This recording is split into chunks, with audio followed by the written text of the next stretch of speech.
conversation.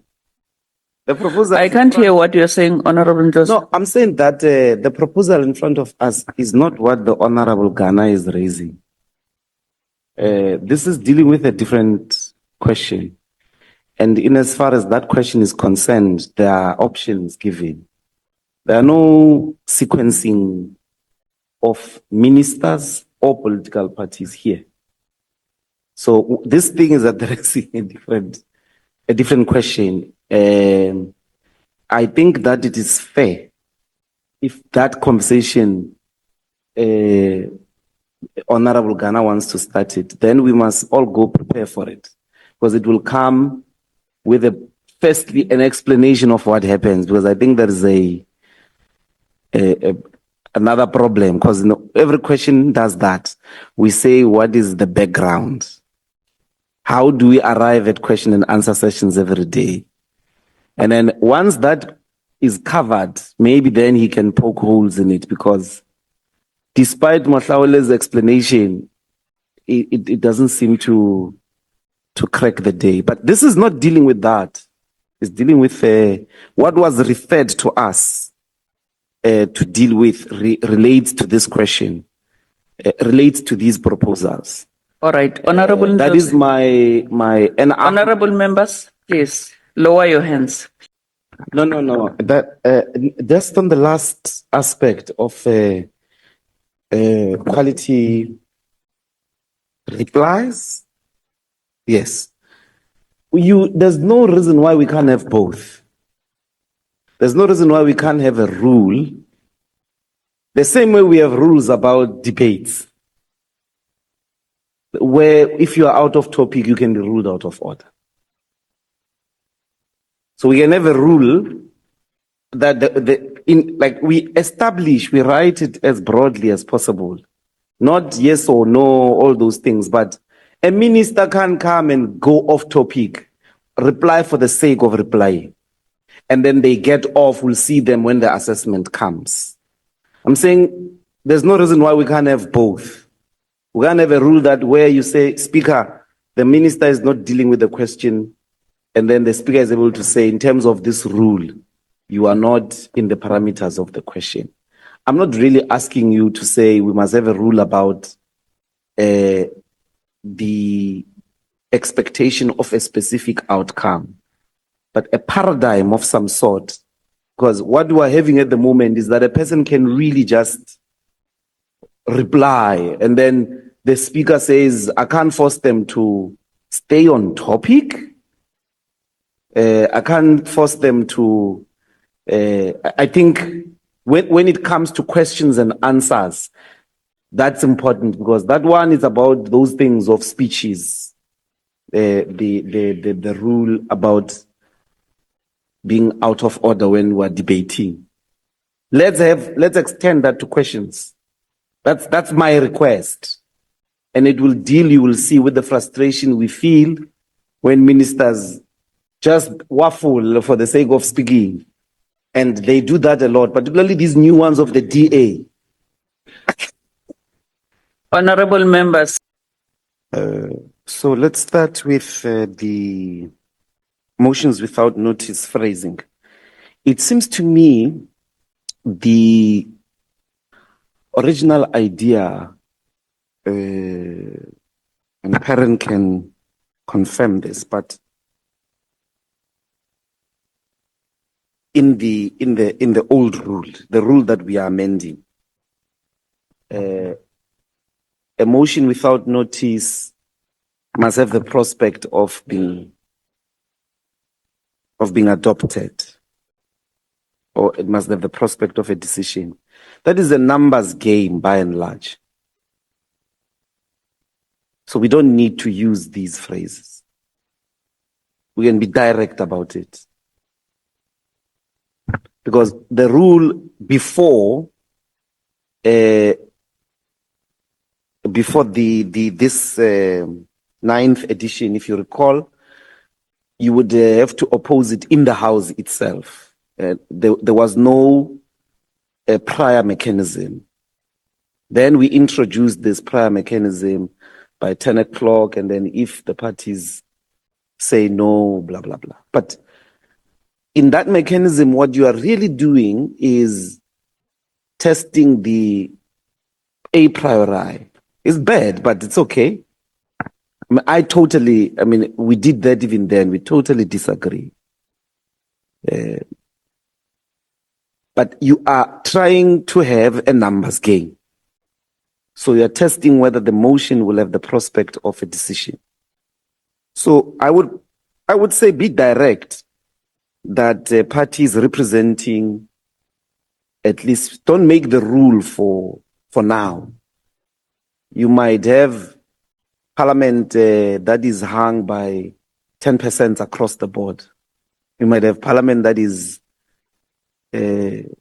hung by a different number than what we have now.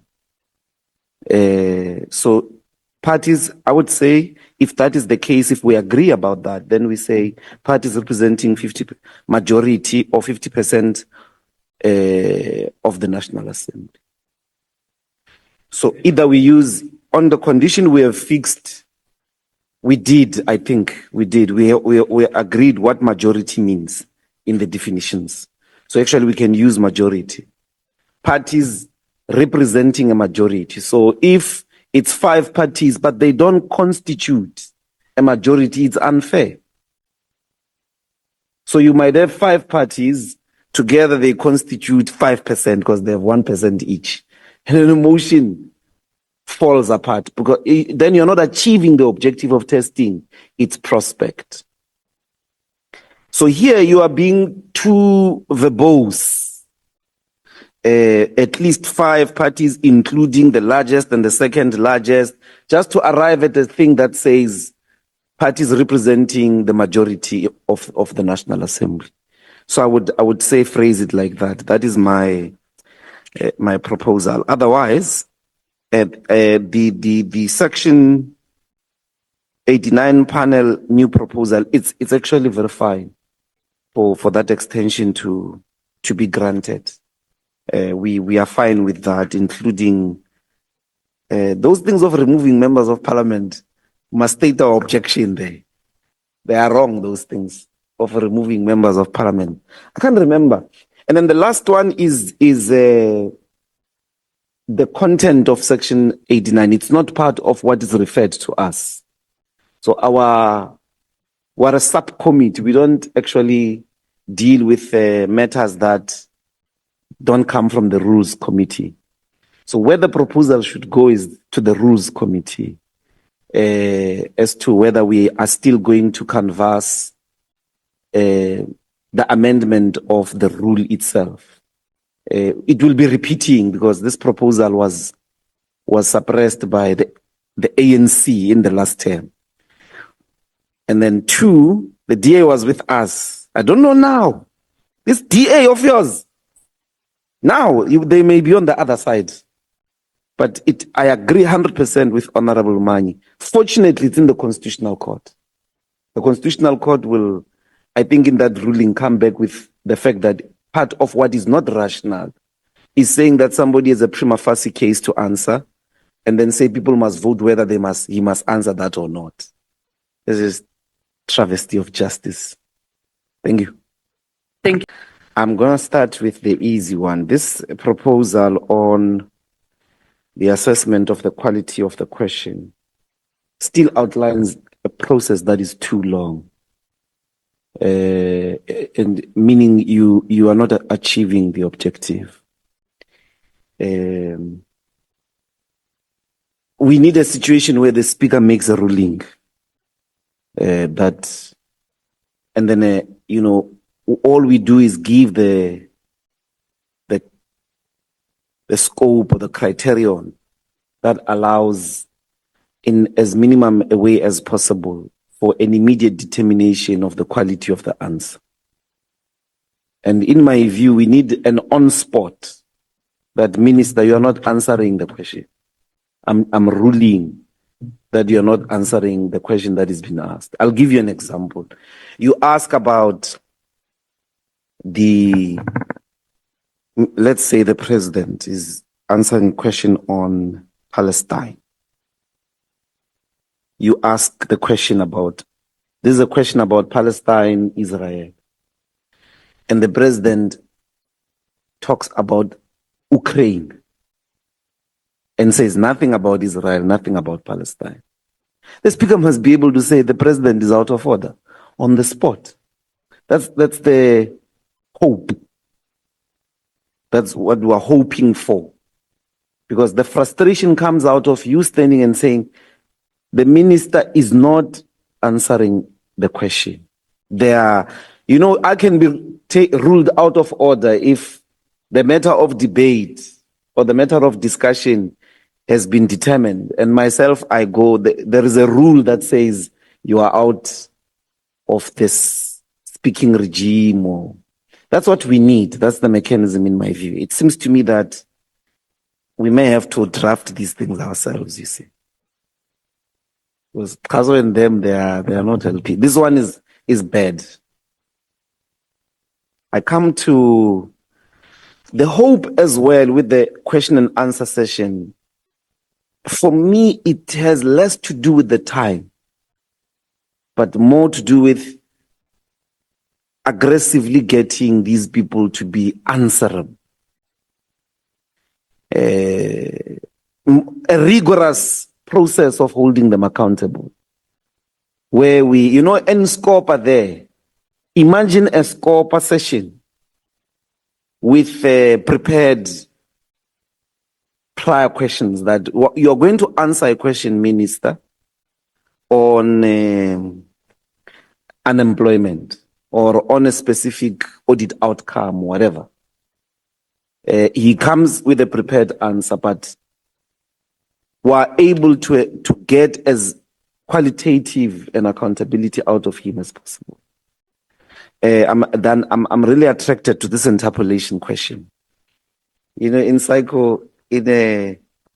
Marxism, interpolation is a very interesting concept, actually. The element of, how should I put it, of surprise is at the core of this thing. That's what you need to revive.